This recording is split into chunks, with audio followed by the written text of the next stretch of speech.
Ladies and gentlemen, Dr. Shashi Tharoor.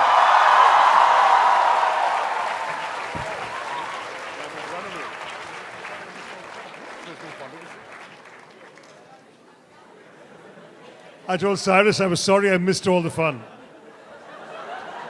But I haven't missed all of it. Great. Wonderful to see you all. Now I've got to get rid of this cup somewhere, so I'll leave it on the podium. Thanks, Rona. So great to see you all. You're all believers in the United Nations, I take it, right? I mean, that's why you're here, for the Model UN. And I'm here because I used to be at the United Nations for a rather long time. I wasn't much older than some of you in this hall when I first joined the UN. That was way back in 1978, and I was already 22. But I was pretty young for the UN in those days. And I joined them thinking I'll do about a year, see Geneva, see a bit of Europe, come back to India. And I ended up working there for 29 years, 1 month shy of 29 years, and I left in 2007 to come back here. But in the meantime, I had quite a journey, and I enjoyed it immensely. And I also felt two things which I think it's wonderful if you're able to feel it in life. One, that you've been able to make a contribution, that you've been able to do something that's made something worthwhile to the institutions and the causes you're serving. And the other is that I had a great time doing it, learned a lot, and felt that I could actually look back on these 29 years with a tremendous amount of satisfaction. Now, the United Nations, therefore, is an organization that I know from the inside. You all are having the experience of being in the inside through the Model UN arrangement, because what you're doing is pretending to be delegates of countries, taking up real issues and arguing them with real passion. I have never done that because I was there as an international civil servant, not representing a country. So I wasn't representing India. I was there to speak for the global interest of the international community. I joined, in fact, an organization called the UN High Commissioner for Refugees, an organization that was set up to help people who lost their country, lost their homeland, fled, leaving behind all their possessions, leaving behind often their basic assumptions about life, to seek security from persecution in their countries. That was an immensely satisfying job. I can tell you that as a rather young man, in fact so young I had to hide my age, I headed the Singapore office of the UN High Commissioner for Refugees at the peak of the Vietnamese boat people crisis. The Vietnamese boat people were people who fled the communist persecution in that country in little boats and went out into the high seas. Many of them came to the shores of neighboring countries in Southeast Asia. Some got rescued on the high seas by shipping. And these big ships would come into the port of Singapore, and I was the person, along with my team, who had the responsibility of negotiating their disembarkation from those ships, working with the Singapore government to get them permission to come off, working with the governments of countries of resettlement to take them for permanent lives elsewhere, persuading immigration officers to take people to their countries who might not otherwise qualify, and at the same time running the refugee camp ourselves. We had a small but rather crowded refugee camp in Singapore, and I was in charge. You can imagine, for a young person, what an extraordinary set of challenges that was, how much one could feel by doing these things, by meeting the boat people, by helping them organize and prepare for their own futures. I could put my head to the pillow at night, every night, knowing that some things I'd done during the day had made a real difference to human beings' lives. And these were people I could meet and see, not just statistics on a report or a piece of paper. And that was what made that kind of work very satisfying. After 11 years of that, I went and joined the peacekeeping operations of the United Nations. It was the end of the Cold War. When I joined, there were just 6 of us in peacekeeping, 4 civilians and 2 military. Within a few years, the place had exploded because suddenly, at the end of the Cold War, peace became possible in lots of places where it wasn't. And the result was that we ended up handling a huge number of dramatic, unexpected crises.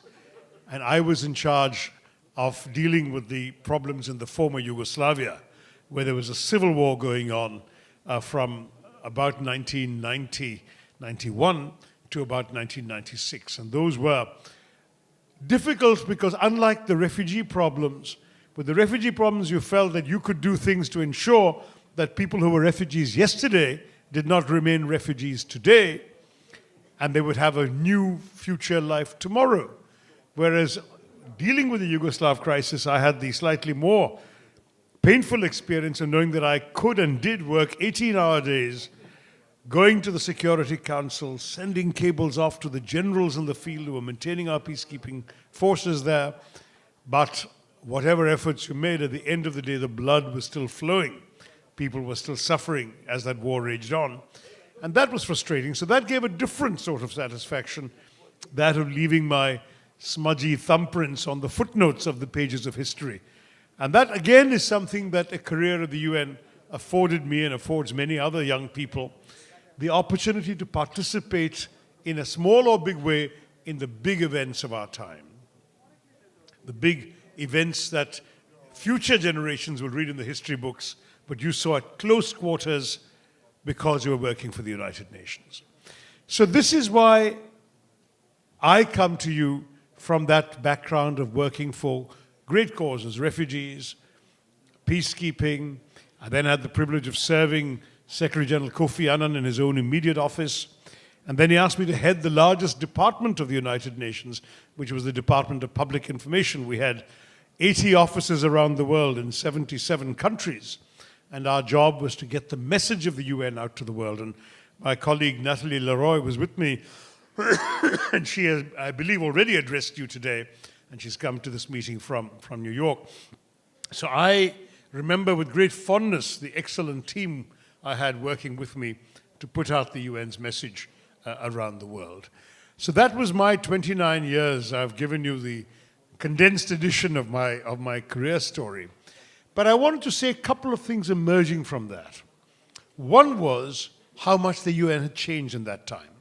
You see, when I joined the United Nations in 1978, if I had said to my seniors at that time that I was joining an organization that I expected would one day impose sanctions on the entire trade of a member state, that would actually run an entire country through its own staff, an organization that would set up a counter-terrorism committee and tell countries what to do to deal with terrorism, an organization that would set up an international criminal court and try the citizens and sometimes the leaders of certain countries for crimes against their own citizens. If I had said any of those things, my seniors would probably have said to me, as it was the late 70s, "Young man, what are you smoking?" Because the UN in those days of the Cold War simply didn't have the opportunity to do any of those things. It was much more a body dealing with relations between states, issues that states could agree on, and of course, keeping even peacekeeping operations with the consent of both states, ceasefire lines, and so on. That was the way in which the UN functioned.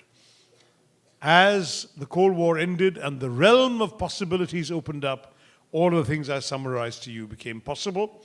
And as a result, the UN demonstrated once again its capacity to adapt and change and respond to the needs and demands of the world.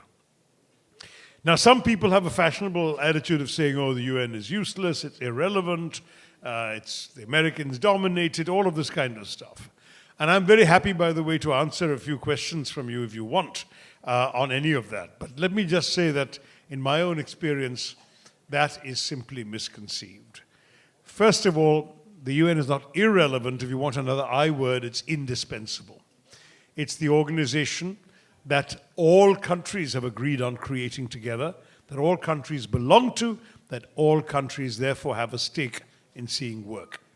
But sometimes, when countries don't agree on an issue, the UN doesn't work all that well.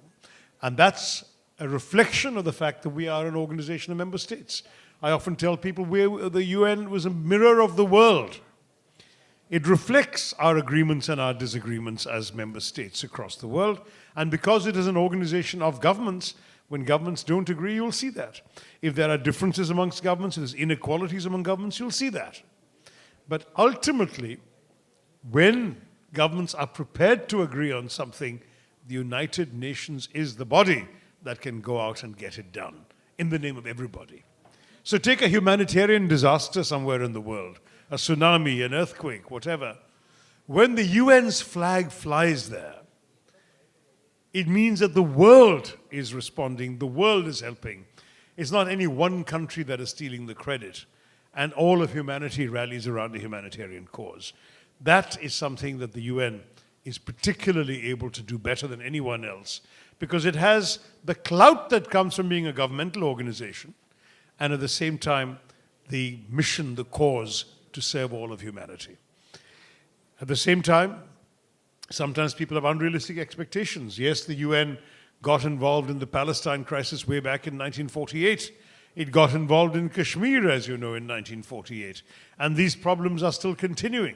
So people say, what good is the UN? It didn't solve anything. Well, the fact is that sometimes when the parties concerned are unable to agree on a formula to solve a problem permanently, the UN cannot wave a magic wand and find that solution. In fact, the second Secretary General of the UN, Dag Hammarskjöld, said very memorably that the UN was not created to take mankind to paradise, but rather to save humanity from hell. In other words, it could make things, it couldn't solve every problem in the world, but it could make everything not go worse. Saving humanity from hell in some ways is a pretty good motto for what the UN has been all about in the peacekeeping arena.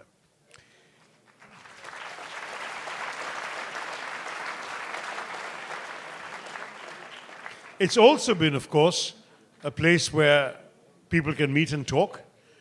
Churchill once said, jaw is better than war. You know, it's sometimes better to bore somebody to death in the General Assembly Hall with a long speech than to bore holes in them with a gun. And that, again, makes a big difference when you're talking about what the UN is all about as a forum. It's also a forum where negotiations take place. We've actually had something like 300 international treaties negotiated under the auspices of the UN during the time that I was there. So I'm just seeing this as an organization with a number of uses that governments are able to put it to. At the same time, yes, it tends to get blamed. I remember 1 year in 2006, I think it was, there was a brief spasm of conflict in Lebanon. And it was so amazing that we were denounced by the Israelis and their supporters as being irremediably pro-Arab. And there were demonstrations by Arabs in the streets of Beirut stoning our office, my UN Information Center in Beirut, and the UN officers in Beirut, because we were considered to have done not enough to stop the Israelis. So very often the UN gets hit from both sides. And sometimes member states find it convenient to blame the United Nations. I remember my boss, Kofi Annan, would often say that the initials by which we called him, SG for Secretary General, actually stood for scapegoat. Because very often the Secretariat and the Secretary General become a scapegoat, an alibi for member states' inability or unwillingness to do something. A famous example of this, in fact, was what happened with Rwanda. It's a very, very great tragedy in 1994 when perhaps 1 million people were killed in a horrendous genocide, a massacre of Tutsi people by Hutu militias. Well, when that happened, we actually had a peacekeeping force in Rwanda. It was a small one because it was simply there to supervise a transition of power from the previous government to a more broad-based government that would have included Hutus, it would have included Tutsis, which is why the Hutu militia rose against them. But instead of strengthening that force to keep the peace, what did the Security Council do? They first reduced and then withdrew the force. Why? Because the big powers, particularly at that point the United States, which had suffered terrible losses in Somalia just a few months previously, in Mogadishu in October '93, the US didn't want to take the political risk of getting involved in another big operation in Africa. And so they went the other way. But having taken the decision they blamed the United Nations Secretariat for it, for not having dealt with this properly. And I think it's one of the more unfair things that we see, but member states have done this from time to time. They don't want to take the political decision, they blame the Secretariat. I don't know how many of you are students of history, but in the old days in England, before the Crown Prince was called the Prince of Wales, the Crown Prince, there was a tradition, had a designated playmate who was often from a poor family. He was kept in the palace. He was actually fed very well, clothed very well, played with the Crown Prince. But if ever the Crown Prince did anything naughty, he couldn't be punished because that would be lèse-majesté. That would not be allowed to whack a Crown Prince of England. So this boy, the playmate, would be brought out and flogged. He was called a whipping boy. A whipping boy is somebody who is a convenient target to whip when somebody else is really responsible. And one of the interesting roles of the United Nations, we found out, was being the whipping boy for member states' own deficiencies. But it's done a great deal, as I said. It's transformed nations. It's brought countries to independence. It's conducted legal treaties and negotiations. It's kept the peace around the world. Its agencies do everything from protecting children to battling drugs to saving refugees. All of these things are happening around the world in the name of the UN. And that's the great strength of the UN as an organization. So when all of you today and tomorrow, whenever, however long your model UN will last, get together to argue passionately global issues in the name of the various countries you represent, or in the name of the Secretary General and the Secretariat officials whose roles you play, you are in fact enacting not a drama, but a real piece of sacred theater, something which to my mind represents humanity at its finest, trying to do its best for the world, trying to do what we can collectively achieve to make the world a better place. Now, I suspect you all have questions. You will have noticed that I didn't touch on some of the matters that I'm used to being asked about in India, because I'm sure if you really want to hear it, one of you will ask me, like when we're going to get into the Security Council, all of that. But the overall message of the UN is it's an indispensable organization. It's worth devoting your time to. Without actually getting all the countries of the world together, we would never be able to pursue the common cause of humanity. The fact is that when you look at the United Nations, you actually look at the organization that, if it didn't exist, would have to be invented again. World War II happened because the organization founded after World War I failed to be able to keep the peace, the League of Nations. World War III hasn't happened because the United Nations has been able to diffuse conflicts, prevent them from becoming larger, keep countries together on the same page, in the same forum, as I said earlier, boring each other to death sometimes, but not boring holes into each other. That ultimately gives us a great deal to be excited about, and I believe it's a good way for you to spend your time. Thank you for having me, and success to the Model United Nations.